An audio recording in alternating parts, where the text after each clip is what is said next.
beings, they surround you and they start presenting you with the same choice, and there's only one choice.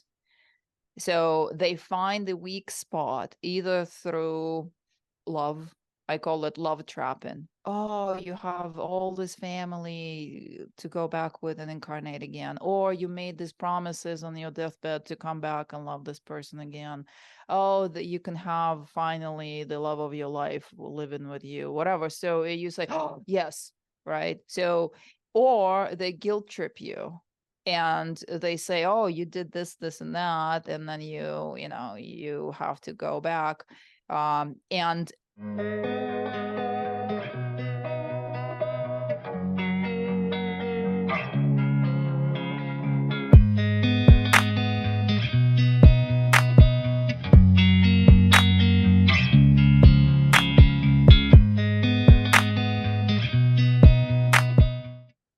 hi, my name is Isabella Greene, and this is your superior self. Ooh, love it. Perfection. Isabella, thank you for taking the time. It is my pleasure. Thank you for having me. So I want to know more about you. I want some context here, right? Like how did you get here today doing the work that you're doing? Like where did you start? What was the pivotal moment that changed it all, and how have you evolved since? How much time do you have? We have about an hour. Well, I certainly had no idea that I was going to end up here even 10 years ago. I started from touring bands around Europe. I was a road manager for bands since I was 18 years old. So I was very much in the music scene. And then when I moved to New York City, I was still very much like a rock and roller kind of lifestyle and lived it up, that's for sure. And during the day, I worked in the financial services industry, so professional by day and total rock star by night, except I was more of a manager and assistant and a muse for the bands and their stuff. But I certainly was a part of the New York City music underground scene. And then I felt that I had enough of that. I pushed it to like as long as I could. I was already way past everyone else's age and still in that scene, and then there was a moment where I felt that I really cannot do this any longer. The work was really stressful during the day, and the nights were long and intense. And um, I started asking the question, as in, what do I do with myself now? Now that I cannot take this any longer. And I remembered that during my travels, I once encountered a tour guide who told me that if you are looking for God, then you need to go to the desert. Because in the desert, he said, there's nothing except you and God. And that was 5 years prior to that moment I'm talking about. And so I reached out to him. I flew into Israel. We drove into the Sinai Desert in Egypt, and they dropped me off there for a week with a sleeping bag and Not 40 some days and 40 nights. I was aiming for that. I wanted to see the burning bush and everything that Moses and Jesus saw wandering around these parts, I'll but do a week. I'm not doing 40 days, 40 nights. I'll do a week. I would have done, honestly, I could have stayed there for the rest of my life. That was the feeling. That was my first kind of opening into experience and what's called source consciousness. It was incredible. And but they still, and I was saying I want to live in the desert. That's it. I can't deal with New York City any longer. I want to live in the desert. But that was the first time I experienced automatic writing, and I was taking notes. And one of the notes that came said that I'm not done with my dreams, with my earthly desires yet. And so that for me to go back to New York, my final big wish will come true. And after that, I will live in the desert. That was something that I wrote. um, What was the so big wish? What was the big desire? the big desire was to travel and get paid for it, so that I wouldn't have to pay for travel, but that I could travel the world even more and get paid for it. And you're not going to believe it. Within 2 weeks after I returned from the desert trip, I received a phone call from a recruiter who said, "Oh, we found your resume," which I, by the way, I wasn't looking for a job. I posted that, forgot to take it down, like maybe 4 or 5 years prior to that. And they said, "Oh, we found you, and we're looking for someone to fill the position for the international events manager for our international company based in Belgium. And Hmm. why don't you come in and have an interview?" And they were right across the street from where I had the job Wow. already. And I quietly started going for the interviews. And they said that they had 20 people for the position. But then when I walked in, their manager later was laughing and told me, he said that you look like you could take on 20 bikers, and that's what we were looking for. And I also was unattached. They were looking for someone who would be married to the job and not have any obligations at home. So I fit the description perfectly. That's awesome. So, oh, that's so remarkable, right? The synchronicity and everything that had to unfold for that to happen. Going back, rewind to the desert, right? Like, how did you tap into that source? Well, after living in New York City, where there's noise and people all around all the time, right? The first night in the desert when they left me and I was there by myself in complete silence. The silence is so intense that it like pressures on your ears. I was crying from fear because I was terrified to even open my eyes. It was so dark. And then I opened my eyes and I saw the ocean of stars over me, and it looked like a dome. And it felt like my heart just expanded into that infinity. And all of a sudden was the feeling that everything makes sense and that there is presence with me at all times, and that my entire path led me to that moment. And that's it. I stopped crying. I stopped being scared. And I synchronized very much with the rhythm of the planet. Like I would wake up when the moon was coming up.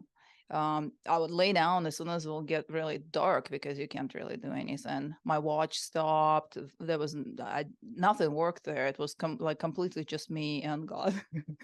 And then it like the sunrise. I would wake up first time at the moonrise, and then the second time at sunrise, and in between I did what the Bedouins do best. And because it's hot and you're on the direct sun and it's just sand and some rock formations around.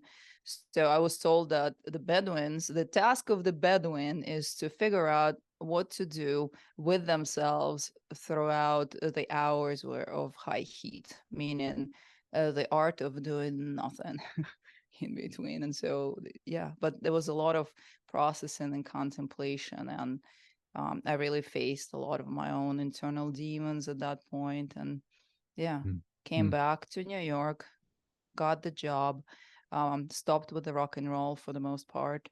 And then when I was exhausted with the job, I remember I was at the Caribbean and I was saying, when they lay me off, I just gonna move here.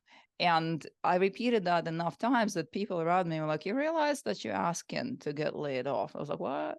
I went back, and 2 months later, they laid me off with a year pay. And that allowed me to, uh, again, ask bigger questions. What am I here to do? Mm-hmm. And that is the beginning of how I got here, became who I am today. What was the catalyst for your spiritual development, right? I know that the desert had a lot to play with it, right? Like you're in Israel, right? Like you're in the desert in Israel, No, in Egypt. In Egypt, Egypt. excuse me, in Yeah. Egypt. I feel like that's where it all like all the magic happens there anyway, right? Like there's a Yeah. lot of energy that Yeah. uh like that has evolved from that location. Like the Right. pyramids help. Yeah. I don't know what they are, but they magnify it like Right. 100%, right? And being Yeah. out there, like Yeah. close to that, has to play into what you experienced.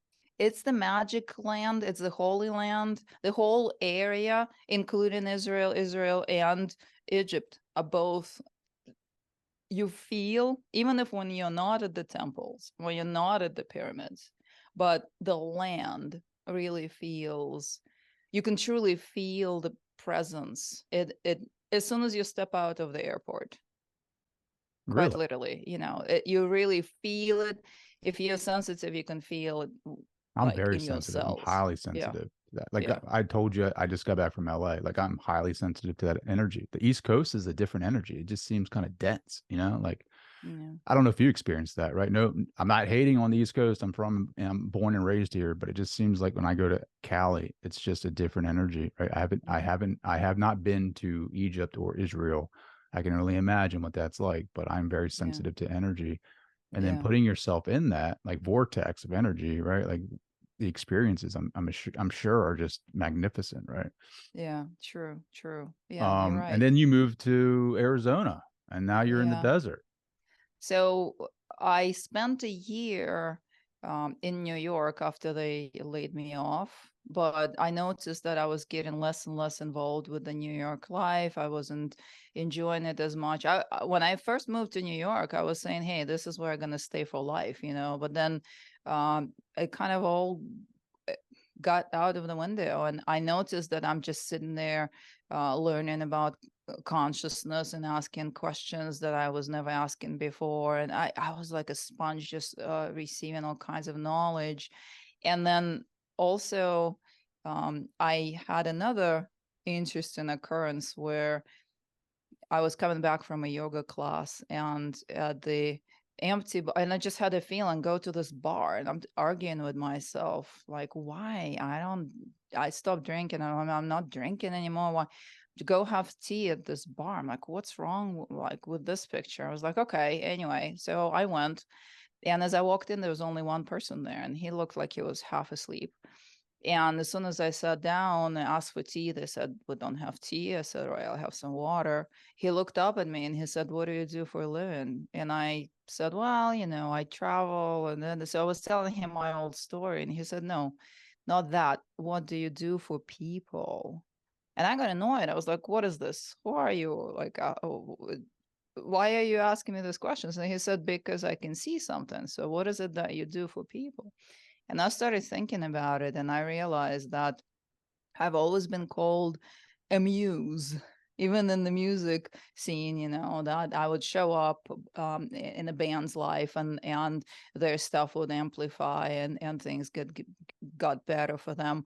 Or for people too, the personal connections. I always kind of had the right words and the right stuff. So I told him that. And so he leaned over, tapped me on the third eye, and said, "This is what you're here to do." And it felt like fireworks went off. I just picked up my yoga mat and walked out. 2 weeks later, I was in a coaching class, getting certified as a life coach. Because when I came home, sure enough, I couldn't sleep. I was looking up the job of people who talk to people who talk to people, and life coaching came up. And then again, like a whole string of synchronicities, and I ended up in a class. There was one last opening, of course, and one last seat on the airplane, blah blah blah, the whole thing. And I had just enough miles from my previous job to fly there, and so it all worked out. And I started coaching, and that was my the beginning of my journey to my present day. Did you find out who that guy was? Yeah, on the way while I was passing him, he gave me a card, and on the card it said quantum healing. And what I do now, I call quantum healing. But at that point, I was asking around, and I was looking and Googling it, and I could not find quantum healing for the life of me. So he was one of the awakened ones, I imagine. What's an awakened one to you, right? Like, Someone are who's they got a lot of them out there running around? someone who's got their abilities intact, or we all have them, and we all have our abilities, but someone who is consciously aware and able to use their abilities, I would say, but also someone who is here to be in service to others, because there are a lot of people, unfortunately, who have their abilities, but it also takes a certain level of consciousness development to, I think, to be in the right place. Sure. And then he tapped you on the third eye. Did that immediately open it up? I don't think so, because it took a while for me to open the third eye, but it definitely created like an experience of fireworks inside my head.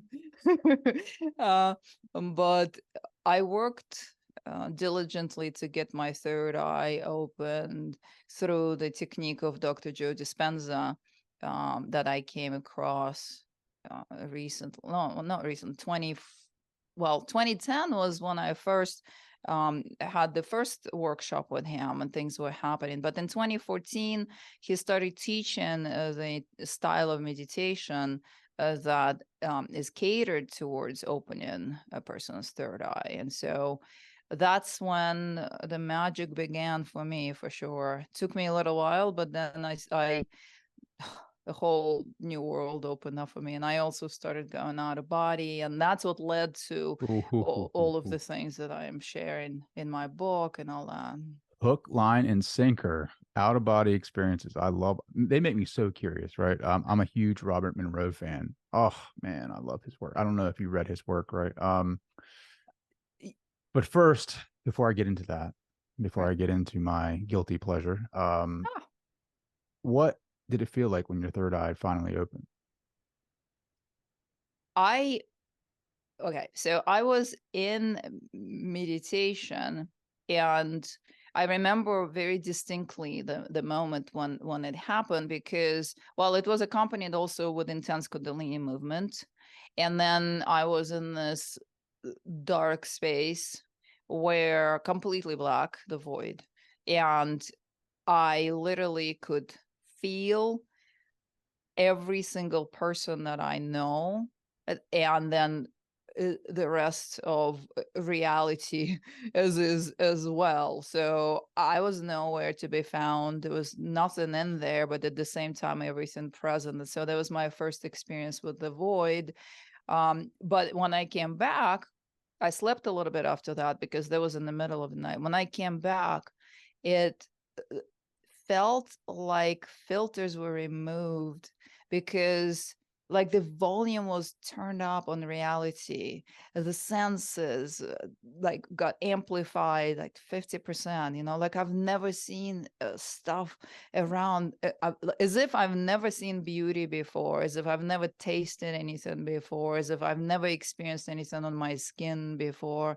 It was just so much more powerful than before. So it does take you into a whole different like octave of experience and reality in physicality too.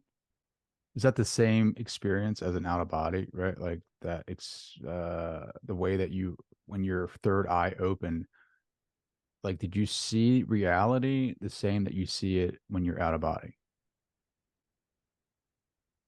Let me think about that for a second, because I know very well when I go out of body, because I come right out of the top of my head, and then I can direct myself places, but I like to land right in that state of the void first, because from that place everything is present there. So from that place you can hop anywhere you want. um did it look the same from the third eye? So Similar maybe, I but I guess don't remember. my human experience, I haven't had an out of body or that I can be sure that is an out of body. And I'm pretty sure my third eye is not open yet, right? So I'm assuming when I hear third eye, like is it the same when that opens as when you're in like an out of body state, like an astral plane or something like that, right? Like I just Right, immediately I'm gonna pause you right there, because astral projecting and going out of body the way you do with the help of the Kundalini as your rocket fuel are two entirely different things. And Did I would not know that. not. Hmm? I did not know that. And I would not send anyone into astral projecting anymore. I did a lot of astral projecting when I was 17, between 17 and 24, because that was just around. And I taught myself, you can teach yourself, but for that, you need to really relax really deeply. And it's kind of slow and gooey, and you're coming out of your body, and you can look, you will be within the earth reality and the dimensions that are invisible within the astral plane, low astral and upper astral. This is where your astral body can take you. And this is also where the afterlife takes place. That's what's in my book. But when you go into the quantum travel, I call it quantum travel, it's not gentle at all. You're not relaxing. You're doing the Kundalini breathing for a while until that energy, your life force, literally shoots you right out of your physical form. And then you are in a different reality, and you have no idea what's happening with your body. And then you can travel there. You can travel, and it bypasses the astral plane, because everyone I know, including myself, who try to go out of body, quantum travel, go to higher realms, by the means of astral projecting, they hit the ceiling. There's a ceiling there. There's a layer there. One of my friends calls it firmament. There's a layer there that's keeping you from reaching the higher realms, and you're going to be distracted by all kinds of spirits that are going to try to get your attention, so that you will get back into your body. So astral projecting is not the same as quantum travel, not the same. I mean, it's fun, you can go anywhere around these layers, and also anywhere on Earth. If you want to kind of hop into a different location and observe what your friends are doing at that time, you can do that through astral projection. But quantum travel takes you into the higher realms, and it's an entirely different experience. Well, can you dumb it down for me? Like, right? Because I For am sure. totally, Questions, please. totally, totally lost, right? So Bob Monroe, have you read his book? Have you read his books? Now, okay, I was on Coast to Coast AM a couple days ago, and now people are writing to me from all over, asking me if my material, how it compares to Monroe's, and I never even heard of him. Now I just heard of him because of all these emails that I'm getting, and a lot of different other references that I'm getting. But um, what's in my book is based exclusively on my own experiences and my own conclusions. And so that's pretty much all I know, because I did not read anything about this. I just went ahead and started um, practicing first astral projecting for a number of years, and experienced the whole astral plane. I was even trained in the astral combat. There is such a thing when I was in my young years. But now I just go right through, and I actually do the practices every night for 9 years now, to get out of body in the middle of the night and go venture around. But my So favorite place is the void. So sorry, I totally no, went you're off. good. You're good. Yeah, I'm so fascinated by your Thank you. answers. I'm trying to stay on track myself here because I keep going down rabbit holes in my mind. Um, Oh, of course, please ask questions, and if I start like going into a long story, feel free to tap So on my when we, shoulder. if we want to have an out of body, right? Like, Right. what's the best way to go about it? Right? You talked about astral projection, right? I don't know what that is. I don't know what that is. Why? What is the difference between astral projection and the technique that you're doing to get out of body? Like, what's That the I call difference? quantum travel. Yeah. Yeah. So the difference is this, that um, first of all, how you get there, as I just mentioned, that you need to relax really, really deeply. There are works of wonderful specialists in astral connection, Preston Dennett, which I heard on another interview about. And I believe that he's got books to teach that and whatever. But the truth is, you can really teach yourself. You really relax really deeply, and you come out and you can turn around. You'll be in the same room. You can turn around and see your body. And then you start moving. You will be invisible to other people around you, visible to some, but you move through the astral plane with a certain amount of speed.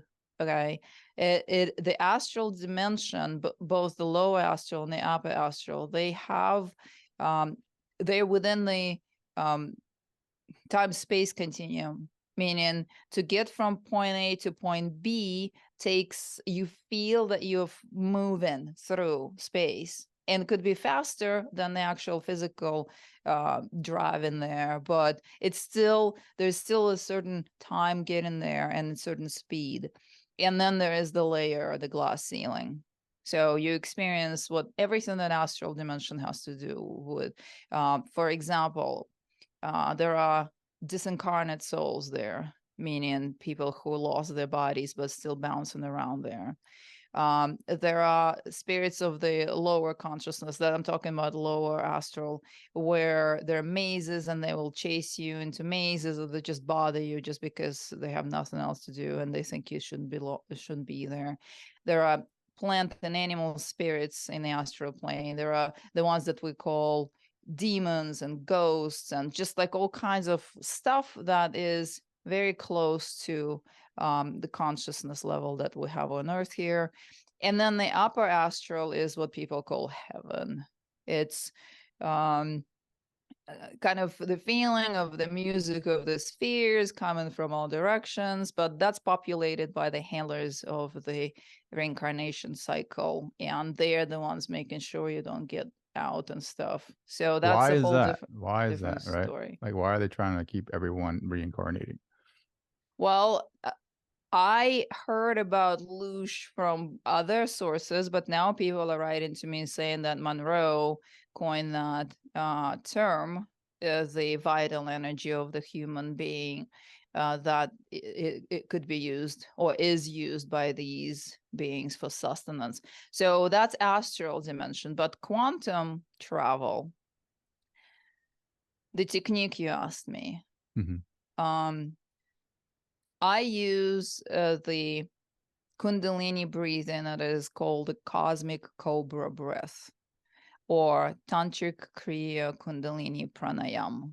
And that literally shakes your entire essence and every chakra, and it moves from the root center and it busts out of the top of your head if you're good at it, or you get good at it after a while. And that sends your entire spirit form out of the physical reality, and you don't even go through the astral plane. You bypass the astral plane and you end up in the higher realms, and that is what I call the quantum travel. And this is what I do, because there's quite a bit of a difference there. So that's to answer your question there. Sure. Now I have 1,000 more. Okay. um, the breathing technique, you said Kriya, right? Like, is that the same, like Kriya yoga? Is that the same type of techniques that like Yogananda taught and his Kriya yoga form or art form?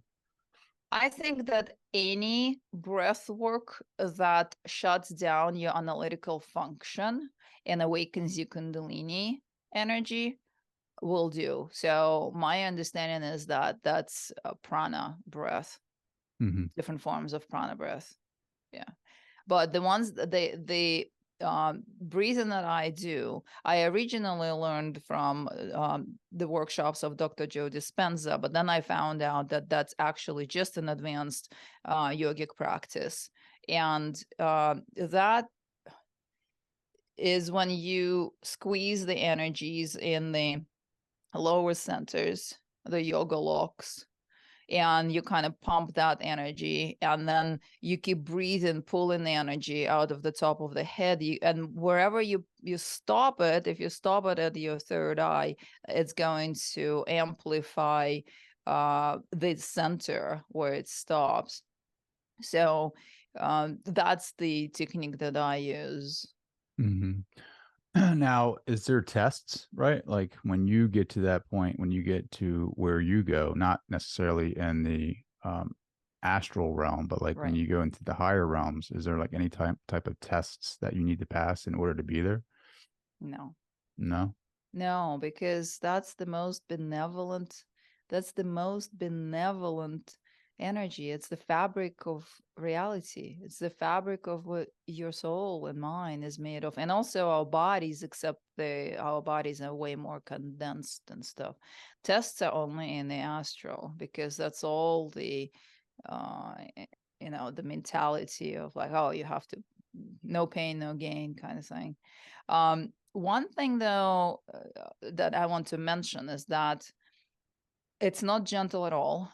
It's going to shake your body like crazy, and you will black out and you will be screaming, probably when that first moves. But then you don't even know what the body is doing, because you're gone. And then also the mind ego team, we have that to keep us within physicality as their direct job, body, mind, and ego. So that's what's going to be the most challenging once you start doing this practice, because they're not interested in you venturing anywhere far. So it's going to be like, oh, my knee hurts. Oh, I have to go to the bathroom. Oh, I forgot to turn the stove off. Oh, this and that. Oh, I don't have time. Blah, blah, blah.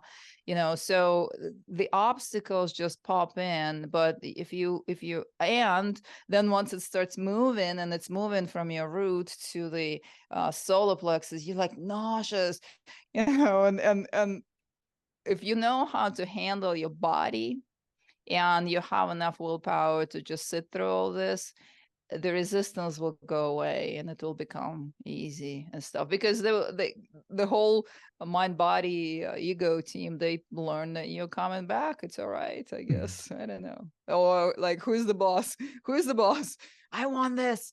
Shut up, I want this. So that's that was, and I was telling myself, because it wasn't pleasant at all. It's not a gentle, like astral projection floating out of your form while you're relaxing. Not at all. It's like, yeah. It's really intense at the beginning. So I was telling myself, because I was feeling like I was going to faint, like hard, I was throw up or whatever. I was just telling myself, hey, remember all the drugs you did back in the day? You weren't scared to try that or put that in your body. What are you scared now? It's all pure, right? And so that kind of helped me get through. And there's techniques in your book that like help us along like the process of this. I give references to where the people can find these techniques, because I think that it's individual for every person to figure that out. But I outline the details of the whole meditation. That I sit in. You need to be in complete darkness. Any blue light, any white light will disrupt the process. Like these details of how to set it up are all in my book. Yes. Mm-hmm. And so can you walk me through like where was the biggest leap in your spiritual development, right? Like when you got to these higher levels, right? Or did you, I mean, the Yeah. astral realms can't be just all for nothing, right? Like there has to be some progress there too, right? Well, astral realms were more curiosity for me, and I didn't know that there was anything else that was available.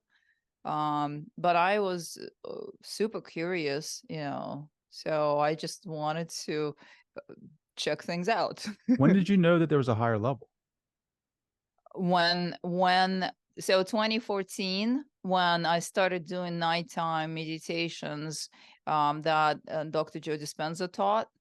and the whole idea. So he gave like a modality that I played with until I perfected it for my own, like, so it worked for me the best.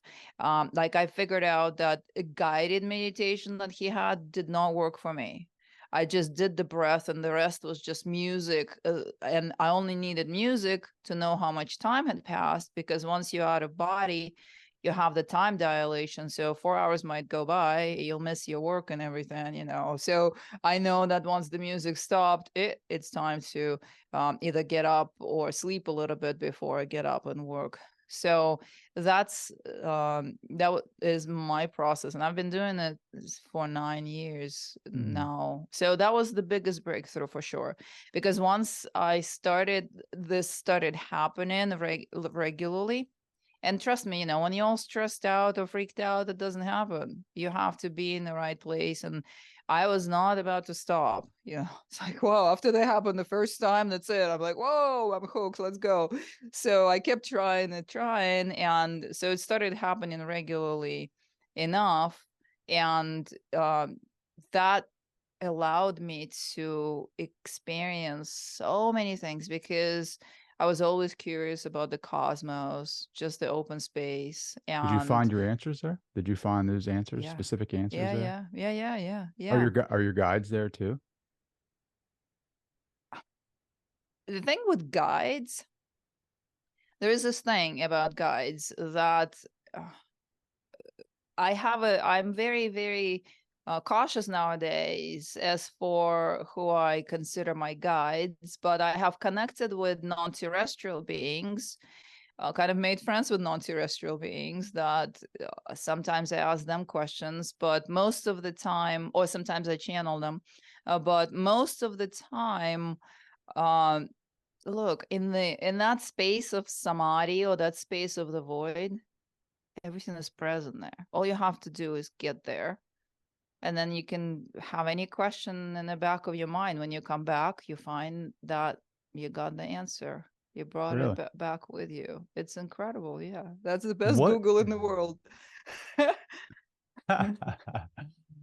better than Chat GPT? No. What what was like your most curious? I mean, I don't even know what I would ask the universe, right? Like, what'd you ask the universe Yeah. when you got there?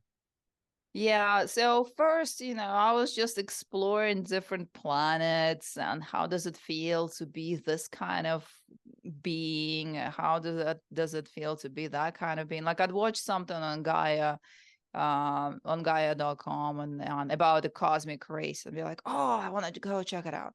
You know, so how does it feel to be this being? Or what kind of environment they have? Are they light beings, or do they have physicality? So they were just kind of exploring other worlds and tapping into this kind of information. But then everything else, one thing started leading to the next. And I don't take other people's words for an answer. You know, if I hear something that I'm curious about, I go and I seek to receive the information directly in that way. You know, Hmm. so That's cool. Um, as you were speaking, I'm thinking about the questions that I would ask the universe, right? Like, I guess my question would be like, is there one true creator, right? Like, that's it. That's the creator. yeah. That's it. The void, the energy that creates and sustains world, the energy that has everything and nothing. You can call it source consciousness. You can call it the fabric of reality. You can call it God, but that is what everything consists of. Everything is made of. Everything that's personified into experiences of different forms. All of that is made of that same energy. And so when, you know, nowadays, spiritual teachers say we're all one. I don't know if they know exactly what that means, but for me what it means is that we're all made of that same exact fabric of reality, and that I would call that, yeah, the I was going to source. say, like, what is our relationship to that, right? Like that energy, that source. You are it. Mm. Except within Earth plane, I would suggest that there's, okay, let's dumb it down. Let's imagine My an words, not octopus. yours, my words. Right, I know, repeat it. Let's take an octopus, right? It's got a big body and many tentacles, right? At the very end of each tentacle, there's a very, very tiny tip, very thin, right? That's what's on Earth here. And the body of an octopus is the oversoul. And it's all made of the same exact substance, except once we drop into the human experience, we're separated and we're wiped and blah, blah, blah. You know, we forget and we have no idea that we're still connected to it. We're not separated. We have no idea that we're still connected to it. And that's by design. Is that because in order to have these experiences here in this physical reality, like we have to be separate? Is that the design of that, right? To forget where you come so that way you can have an experience that is totally individuated? Yeah, that's Maybe, I don't know. well, that's a good concept, which I believed for a long time, but I think that there is the agenda here that Uh-oh. we just get wiped so that we're going to keep running in circles, paying off karma, you know, one life after the next, and just sustain the whole reincarnation cycle So what is the for the reincarnation ones. cycle, right? Like you're huge into that and teaching how to Yeah. stop reincarnating, right? Like what is karma and what is reincarnation? Simply, Well, if you can you put it know, in these, simple terms. right, these concepts did not just pop in. These concepts were taught to the human beings. And I believe that they were taught to the human beings to support the system on Earth and to support the reincarnation cycle on Earth. And so the idea that if you were bad in this incarnation, that you have to come back and suffer, that is what we call karma. And everyone, talk to anyone within the yoga community, right? They're all paying off karma. Oh, I have to be in this terrible relationship because I'm just paying off karma. Really? So the whole idea, I think the idea was fed to the human beings to sustain the reincarnation cycle. And the whole reincarnation cycle traps the parts of the soul that originally probably decided to come here. I know that I decided to come here. I remembered that in one of my meditations, and I remembered how it happened and how I ended up from being in a light form, being in the physicality. But once you in, it's like that California Hotel California. You can check in anytime you like, but you can never leave. Right? That's it.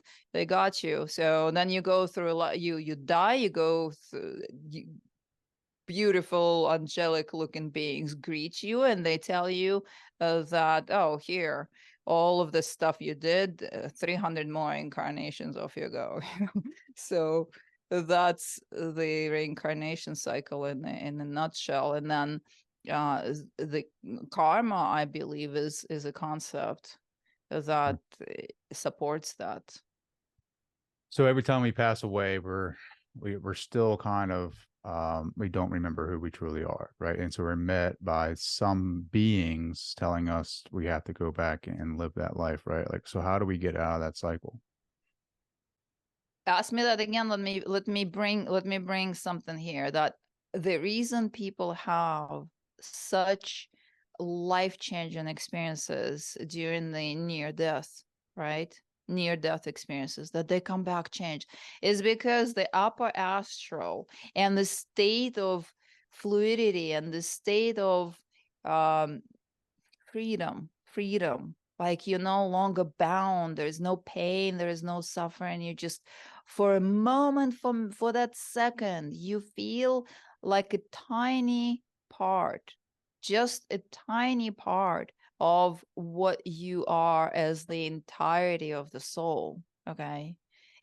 You're only shown a tiny bit, and that's enough for people to come back all changed. All right. So that but what was the second part of that question? Well, I mean, so like to your point about near death experiences, you hear Right. these fantastic tales of going and having these, like, you know, dipping our toes in the sea of consciousness, the one Right. consciousness, and then they don't want to leave, and then they're told they have to Yeah. come back, right? So I'm assuming Right.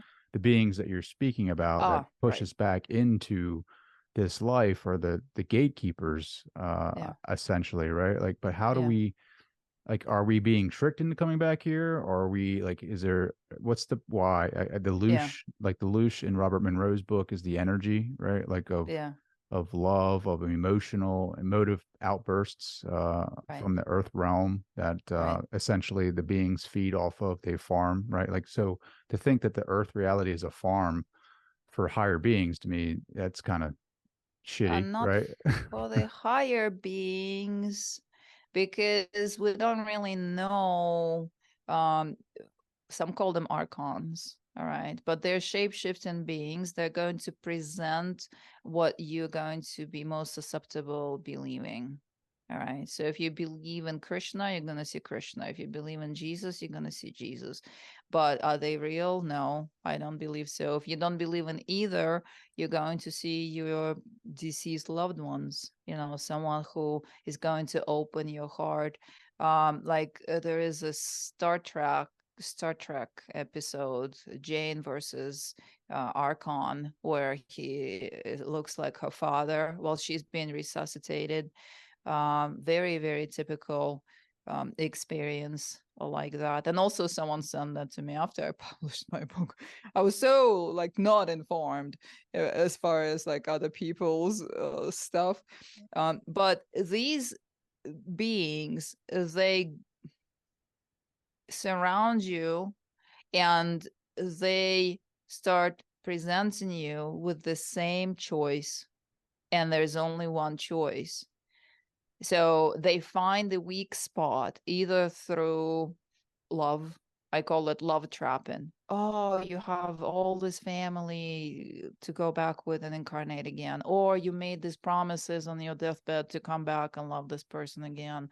Oh, that you can have finally the love of your life living with you, whatever. So you say, oh, yes, right? So, or they guilt trip you and they say, oh, you did this and that, and then you have to go back. And if you are resistant, I just actually released an interview that I did on my YouTube channel where I'm talking with the person who resisted few rounds of that because he had an idea that they were going to trick him anyway. But if you resist it, they come up with more and more different ways to have you say yes to this one choice of either you go back during the near death or you say yes to reincarnate again. And in my book, I have the whole list of recommendations of how to prepare. The number one idea, the most important thing is know that you can get out if you want to. No one talks about that. You absolutely can get out if you want to. Teaching yourself how to quantum travel, how to navigate your spirit form while still alive, that would definitely help you. You wouldn't have to do Kundalini breathing on your deathbed. You'll just direct your spirit where you want to go. That's the ideal case scenario. But if they got you, if they trapped you, if you went through the tunnel and you're facing the beings, it's good that if a person was able to do the inner healing work and take care of the conditioning, guilt, unworthiness, the stuff that's we're bombarded with in this reality. So that's very easy, if a person is feeling unworthy, hey, you're not good enough. Yes, I'm going back, or Mm-hmm. hey, you're guilty because of this and that. So doing the inner work to prepare yourself and then just stand your ground with the beings. Chances are they'll trick you, they'll find a weak spot, but it's a much stronger chance that you will be able to get out of there and go to a different realm, the one that you prefer, rather than what they offer you. So how did you learn this information, right? Like, is this because you're traveling to much higher levels of reality or states that you saw, that you were able to see this taking place? I was, well, astral projecting. I had two near-death experiences. One was an overdose, and I should have been absolutely dead. But I had a conversation with the being looking like Jesus who told me I'm wasting my life, and I felt so guilty. Go back. I'm sure. Okay, I went. And after that, I started looking to go back there because it just felt so good, you know. So the second one was induced. I actually had an induced near death experience, and where I got to observe the beings in action, what they were doing, you know, and I was not technically dead, and I was only there for 10 minutes, so they did not pay any mind to me, but I was seeing how the groups, usually three of them, shepherding these semi-transparent people who are all like weirded out because they just died and stuff, you know. So I observed that. And then I had the I remember, I don't even remember where, on YouTube or someone in conversation mentioning, oh, the reincarnation trap. I'm like, whoa, is that real? So I went to have a quantum healing hypnosis session. That was recently enough, just to ask this question. Dolores Cannon style, she created the technique that allows you to ask questions from the higher consciousness. My question was, is the whole reincarnation cycle real? And can I get out if I want to? So I had that conversation. That's in a video on my YouTube too, and in my book. So, and after that, then I learned the whole quantum travel and seeing that you just can pop right out and you're no longer subject to any harassment by any kind of beings, no matter how good they look, you know. And so yeah, I've been kind of, you can say, doing my research on this in this kind of way through experiences. Wow. That's pretty amazing, right? Like, to Thank you. think that we're in this trap, right? And yeah, that's pretty. What's the name? Give everyone the name of the book first. Leaving the trap. Pretty simple. Right there, leaving the trap, how to exit reincarnation cycle. And it's a short book. It's only in print, it's only 134 pages, but I give recommendations. So the first part, are just very short examples of what I have seen and experienced. Oh, that includes something I forgot to mention, things that I have seen while already doing healing sessions. And at the beginning, for some reason, I was being invited to like accompany the person who is passing on. Or so I've seen the ones who passed on, and there were the times when there would be the two tunnels, white light with the angelic beings and the blue light with the ET-like looking beings, because non-terrestrials, some of the non-terrestrials are a part of our cycle as well, and that's a whole different question. But so the book has that at the beginning, just to demonstrate the point of like the short stories of experiences that I had that led to my personal conclusions. And then the second half are recommendations and conclusions and where you can go, and a description of meditative techniques. So that's very short, very to the point, and easy read. Hmm. So we come here, we get trapped, and we forget how to get back home, right? Essentially, what happens like when we get back home? I mean, like, we're reconnected with the one.